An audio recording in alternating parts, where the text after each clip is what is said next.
Hello students, আজি আমি পঢ়িম charging of a body class 12 first chapter electrostatics last ক্লাসত আমি পঢ়িছিলো charge and properties of charges so এটা বডি চার্জ হওয়া মানে কি বুঝায় এটা বডি কোৱাৰ আগতে আমি এটা এটমকে কনসিডাৰ কৰিম বিকজ এটমৰ দ্বাৰাই আমাৰ বডি গঠন হয় সো এটা নিউট্ৰেল বডি বুলি ক'লে কি হয় তাত প্ৰটন আৰু ইলেক্ট্ৰনৰ সংখ্যা সমান থাকে সেই কাৰণে ই নিউট্ৰেল হৈ থাকে এতিয়া যদি এই নিউট্ৰেল এটমটোৰ পৰা যদি ইলেক্ট্ৰন যদি কমি যায় এটা ইলেক্ট্ৰন কমি যায় বা বহুত কিটা ইলেক্ট্ৰন কমি যায় দেন বডিটো কি হ'ব পজিটিভলি চাৰ্জড হৈ যাব বিকজ তাত প্ৰটনৰ সংখ্যা বাঢ়ি যাব আৰু তাত যদি কি হয় ইলেক্ট্ৰনৰ সংখ্যা যদি বাঢ়ি যায় কিবা এক্সটাৰ্নেল বডিৰ পৰা কি যদি ইলেক্ট্ৰন গেইন কৰি লয় দেন তাত কি হ'ব ইলেক্ট্ৰনৰ সংখ্যা বাঢ়ি যাব আৰু আমি জানো ইলেক্ট্ৰনটো কি হয় নেগেটিভলি চাৰ্জড হয় সো এটো কি হ'ব নেগেটিভলি চাৰ্জ হৈ যাব ঠিক আছে সো এটা বডিও চাৰ্জ মানে কি হয় হয়তো নেগেটিভলি চাৰ্জ হ'ব বা পজিটিভলি চাৰ্জ হ'ব সো হেতু কেনেকা হয় আমি কি বডিটো চাৰ্জ কৰা তিনটা পদ্ধতিৰ দ্বাৰা কৰিব পাৰি এটা হল কি ফ্ৰিকশনৰ জৰিয়তে আৰু এটা কন্ডাকশন এন্ড ইন্ডাকশন সো ইয়াত লিখি দিয়া আছে a body can be charged by friction conduction and induction so ফাৰ্স্টটো কি আছে চাৰ্জিং বাই ফ্ৰিকশন সো ফ্ৰিকশনৰ দ্বাৰা আমি এটা বডি কেনেকা চাৰ্জ কৰিব পাৰি যদি আমি দুটা বডি গহি দিও তাত কি হ'ব এটা বডিৰ পৰা আৰু এটা বডিলৈ ইলেক্ট্ৰন ট্ৰান্সফাৰ হৈ যাব সো ইলেক্ট্ৰন ট্ৰান্সফাৰ হওঁতে ইলেক্ট্ৰনটোৱে কি কৰিব এই ফ্ৰিকশনত আমি ইনভেস্ট কৰা এনাৰ্জি হি গেইন কৰি পেলাই এটা বডিৰ পৰা আৰু এটা বডিলৈ ইলেক্ট্ৰন ট্ৰান্সফাৰ হ'ব দেন সেই ক্ষেত্ৰত কি হ'ব এটা বডি পজিটিভলি চাৰ্জ হৈ যাব আৰু এটা বডি নেগেটিভলি চাৰ্জড হৈ যাব সো লাষ্ট ভিডিঅ'টো এটা এক্সাম্পল দিছিলো মই গ্লাছ ৰড আৰু সিল্কৰ কাপোৰৰ বিষয়ে যেতিয়া আমি গ্লাছ ৰডটো সিল্কৰ কাপোৰেৰে গহি দিও দেন গ্লাছ ৰডটোৰ পৰা সিল্কৰ কাপোৰলৈ ইলেক্ট্ৰন গুচি যায় সেই ক্ষেত্ৰত কি হয় গ্লাছ ৰডটো আমাৰ কি হৈছিলে পজিটিভলি চাৰ্জ হৈছিলে আৰু সিল্কৰ কাপোৰখন নেগেটিভলি চাৰ্জড হৈছিলে so it is as it is আমি হেতুকে আমি কি বুলি ক'ব পাৰি ফ্ৰিকশনৰ দ্বাৰা চাৰ্জ কৰা ক'ব পাৰি সো ইয়াক যদি আমি ডিফাইন কৰো কেনেকা হ'ব when two bodies are rubbed together যেতিয়া আমি দুটা বডি একেলগে ৰাব কৰো গহি দিও electrons are transferred from one body to the other electrons কি হয় এটা বডিৰ পৰা আৰু এটা বডিলৈ ট্ৰান্সফাৰ হৈ যায় কেনেকে by picking the energy spent against friction so ফ্ৰিকশনত আমি স্পেন্ড কৰা এনাৰ্জিটো ইলেক্ট্ৰনটোৱে গেইন কৰি পেলাই এটা বডিৰ পৰা আৰু এটা বডিলৈ ট্ৰান্সফাৰ হৈ যায় সো তাত কি হয় এটা বডি পজিটিভলি চাৰ্জ হৈ যাব আৰু এটা বডি নেগেটিভলি চাৰ্জড হৈ যাব সো হেতু হল কি আমাৰ চাৰ্জিং বাই ফ্ৰিকশন আই হোপ বুজি পাইছা ওকে নেক্সট টু আছে কি charging by conduction so conduction বুলি ক'লে কি হয় যেতিয়া আমি এটা চাৰ্জড বডি আৰু এটা নিউট্ৰেল বডিৰ ওচৰত আনিম তেতিয়া কি হ'ব এই চাৰ্জড বডিটোৰ পৰা নিউট্ৰেল বডিটোলৈ চাৰ্জ ট্ৰান্সফাৰ হৈ যাব এতিয়া ইয়াত তোমালোকে ডায়াগ্ৰামত চাব পাৰা এটাত কি হৈছে ইয়াত চোৱা এটুত চোৱা এই বডিটোত চোৱা এক্সেস অফ ইলেক্ট্ৰন সো এটু কি হৈছে এক্সেস অফ ইলেক্ট্ৰন আছে মানে কি তাত ইলেক্ট্ৰনৰ সংখ্যা বহুত বেছি আছে এতিয়া যদি আৰু এটা নিউট্ৰেল বডি সাপোজ এই নিউট্ৰেল বডিটো যদি আমি এই নেগেটিভলি চাৰ্জড বডিটোৰ কন্টাক্টত আনো টাচত আনো দেন কি হ'ব ইয়াৰ পৰা এক্সেস অফ ইলেক্ট্ৰনবোৰ কি হ'ব নিউট্ৰেল বডিটোলৈ ট্ৰান্সফাৰ হৈ যাব নেক্সট ডায়াগ্ৰামত তোমালোকে দেখা পাই আছা আই হোপ এইটো চোৱা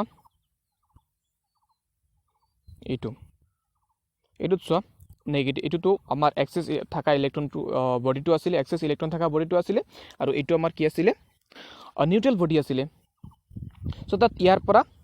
ইলেক্ট্ৰনবোৰ হেতুলৈও কি হৈছে ট্ৰান্সফাৰ হৈ গৈছে সো এই প্ৰসেসটোক আমি ইয়াৰ দ্বাৰা এই প্ৰসেসটোৰ দ্বাৰা যদি আমি এটা বডি চাৰ্জ কৰো দেন তাক কি বুলি কোৱা হ'ব charging by conduction okay when an uncharged body is brought in physical contact with a charged conductor যেতিয়া আমি এটা আনচাৰ্জড বডি ইয়াত নিউট্ৰেল বডিটো কি হয় আনচাৰ্জড হয় যদি তাক আমি কি কৰো body is brought in physical contact তাক যদি আমি ফিজিক্যাল কন্টেক্টত আনো কাৰ হৈতে উইথ এ চাৰ্জড কন্ডাক্টৰ এটা চাৰ্জ কন্ডাক্টৰ ইয়াত এক্সেস ইলেক্ট্ৰন থাকা বডিটো কি হয় চাৰ্জ কন্ডাক্টৰ হয় দেন দা আনচাৰ্জড কন্ডাক্টৰ এই নিউট্ৰেল বডিটো আনচাৰ্জ হয় নে নহয়, এইটো কি হ'ব বিকামছ চাৰ্জড, এইটো চাৰ্জ হৈ যাব with the same kind of electricity, same amount of চাৰ্জত কি হ'ব চাৰ্জ হৈ যাব। ছেইম কাইণ্ড অফ ইলেক্ট্ৰিচিটি মানে যদি আমাৰ এক্সেছ ইলেক্ট্ৰন বা যিটো চাৰ্জ বডি আছিলে সেইটোৰ যিটো চাৰ্জ আছিলে আমাৰ নিউট্ৰেল বডিও সেই চাৰ্জখিনি পাই যাব। যদি নেগেটিভলি চাৰ্জ আছিলে দেন সেইটো নেগেটিভলি চাৰ্জ হৈ যাব, যদি পজিটিভলি চাৰ্জ আছিলে দেন সিও কি হ'ব পজিটিভলি চাৰ্জ হৈ যাব, যিটো আমি নতুন বডি চাৰ্জ কৰিছোঁ। ঠিক আছে, this process is called charging by induction. এই প্ৰচেছটো কি বুলি কোৱা হয় চাৰ্জিং বাই ইণ্ডাকশ্যন।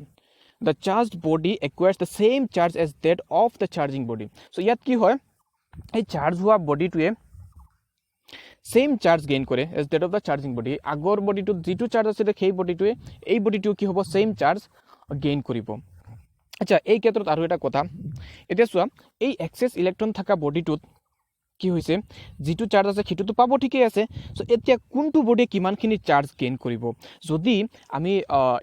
এই ক্ষেত্ৰত যদি আমাৰ দুয়োটা বডি যদি কি হয় ছেইম চেইজ এণ্ড শ্বেপ আৰু ছেইম মেটেৰিয়েলৰ হয় তেতিয়াহ'লে কি হ'ব এই চাৰ্জটো একদম সমানকৈ ভাগ হৈ যাব। যদি আমাৰ ছাপ'জ কেপিটেল কিউ পৰিমাণৰ চাৰ্জ আছিলে এই এক্সেছ ইলেক্ট্ৰন থকা যিটো আমাৰ চাৰ্জ বডি হয় সেইটো যদি ছাপ'জ কিউ আছিলে, দেন যেতিয়া আমি তাক কণ্টেক্টত আনিম আৰু দুটা বডি সমানে চাৰ্জ হৈ যাব, তেতিয়া হ'ব কি ফাৰ্ষ্টটোৰ চাৰ্জ হ'ব Q/2 এণ্ড যিটো চাৰ্জ হৈছে সেইটো হৈ যাব কি আমাৰ Q/2, ছেইম এমাউণ্ট অফ চাৰ্জেৰে সিহঁতে চাৰ্জ হ'ব। ঠিক আছে, দেন নেক্সটটো আছে কি চাৰ্জিং বাই ইণ্ডাকশ্যন। ইয়াক যদি আমি ডিফাইন কৰোঁ come the process by which a conductor gets charged without bringing it in physical contact with a charged body is called electrostatic induction. So' induction বুলিলে কি বুজায়, যেতিয়া আমি এটা বডি আৰু এটা বডিৰ কণ্টেক্টত নানাকে টাচত নানাকে যদি আমি চাৰ্জ কৰিব পাৰোঁ দেন সেই প্ৰচেছটো কি বুলি কোৱা হয় ইণ্ডাকশ্যন। চ' এতিয়া আমি এই ডায়েগ্ৰামৰ দ্বাৰা বুজি পাম যে ইণ্ডাকশ্যনৰ জৰিয়তে আমি এটা বডিক কেনেকৈ চাৰ্জ কৰিব পাৰি। এতিয়া ইয়াত তোমালোকে চোৱা ফাৰ্ষ্টত আমি এটা নিউট্ৰেল বডি লৈছোঁ, এইটো চোৱা এটা নিউট্ৰেল বডি, ইয়াক কি কৰিছোঁ ইণ্ডাক্ট কৰিছোঁ। কেনেকৈ ইণ্ডাক্ট কৰিছোঁ, এই নিউট্ৰেল বডিটো এটা নেগেটিভলি চাৰ্জড বডিৰ ওচৰত আনিছোঁ। চোৱা এইটো এটা নেগেটিভলি চাৰ্জড বডি হয়, ইয়াৰ ওচৰত আনিছোঁ। আনাৰ পিছত কি হ'ল চোৱা এই নিউট্ৰেল বডিটোৰ পজিটিভ চাৰ্জ আৰু নেগেটিভ চাৰ্জ কি হৈ যাব ছেপাৰেট হৈ যাব, দুটা ছাইডত গুচি যাব। বিকজ আমি জানো like charges repels and opposite charges attracts. এতিয়া চোৱা এই নেগেটিভ চাৰ্জ হয় সেইকাৰণে এই বডিটোত থকা নিউট্ৰেল বডিটোত থকা পজিটিভ চাৰ্জবোৰ কি হ'ব এই নেগেটিভ বডিটোৰ ওচৰ ফালে আহি যাব, বিকজ নেগেটিভটোৱে পজিটিভক কি কৰিব এট্ৰাক্ট কৰিব, আৰু নেগেটিভ কি হ'ব ৰিপালছ হ'ব, সেইকাৰণে ৰাইট ফালে নেগেটিভ চাৰ্জটো গুচি যাব। ঠিক আছে, এতিয়া যদি আমি কি কৰোঁ এই যিটো আমাৰ নিউট্ৰেল বডি আছিলে যাক আমি চাৰ্জ কৰাব খুজিছোঁ তাক যদি আমি কি কৰোঁ এটা ছাইডত আৰ্থিং কৰি দিওঁ। চ' আৰ্থিং কৰা মানে কি চাৰ্জবোৰ তললৈ গুচি যায়। অ'কে, আৰ্থিং কি হয় সেইটো বেলেগ এটা ভিডিঅ'ত বুজাই দিম। এতিয়া চোৱা যদি আমি এই নিউট্ৰেল বডিটো আমি যাক আমি চাৰ্জ কৰিম সেই বডিটো যদি আমি কি কৰোঁ সেই বডিটোক যদি আমি আৰ্থিং কৰি দিওঁ, ইয়াত চোৱা আৰ্থিং কৰি দিছোঁ, তেতিয়াহ'লে কি হ'ব এই নেগেটিভ চাৰ্জবোৰ কি হ'ব যিটো ছাইডত কৰিছোঁ সেইটো ছাইডত কি আছিলে নেগেটিভ চাৰ্জ আছিলে হয় নে নহয়, আৰ্থিং কৰিলে কি হ'ব নেগেটিভ চাৰ্জখিনি আমাৰ গুচি যাব তলফালে, বাকী থাকি যাব কি ইয়াত নেগেটিভ চাৰ্জটো থকা বডিটোৱে কি কৰিব ইয়াৰ পজিটিভ চাৰ্জকটো এনেকৈ এট্ৰেক্ট কৰি ৰাখিছে। চ' সেইকাৰণে এইখিনি থাকি যাব আৰু আৰ্থিং কৰিলে নেগেটিভ চাৰ্জখিনি আমাৰ ওলাই যাব। তাৰপিছত আমি কি কৰিম আৰ্থিংটো ৰিমুভ কৰি দিম। আৰ্থিংটো যদি আমি ৰিমুভ কৰি দিওঁ, ৰিমুভ কৰিলে কি হ'ব অনলি তাত পজিটিভ চাৰ্জ থাকি যাব। ঠিক আছে, চ' পজিটিভ চাৰ্জ থকাৰ পিছত কি হ'ল চোৱা তাৰপিছত আমি কি কৰিলোঁ এই যিটো আমাৰ নেগেটিভ চাৰ্জ বডি আছিলে সেইটো আমি আঁতৰাই দিম। ইয়াত চোৱা এইটো আমি কি কৰিলোঁ এই বডিটো আমি কি কৰিলোঁ ইয়াৰ ক্ষেত্ৰত কি কৰিলোঁ আঁতৰাই দিলোঁ। আঁতৰাই দিয়াৰ পিছত আমাৰ এই বডিটোত অনলি কি থাকি যাব পজিটিভ চাৰ্জ হৈ থাকি যাব। চ' এইধৰণে আমি এই ইণ্ডাকশ্যনৰ দ্বাৰা আমি এটা বডি চাৰ্জ কৰিব পাৰি, আৰু এই প্ৰচেছটোক আমি কি বুলি কোৱা হৈছে কি বুলি ক'ম ইণ্ডাকশ্যন। যেতিয়া এটা বডি আমি আৰু এটা বডিৰ ওচৰত আনি পেলাই টাচত নহয় আনি পেলাই যদি তাক আমি চাৰ্জ কৰিব পাৰোঁ দেন এই প্ৰচেছটোক আমি কি বুলি ক'ম charging by induction. Thank U.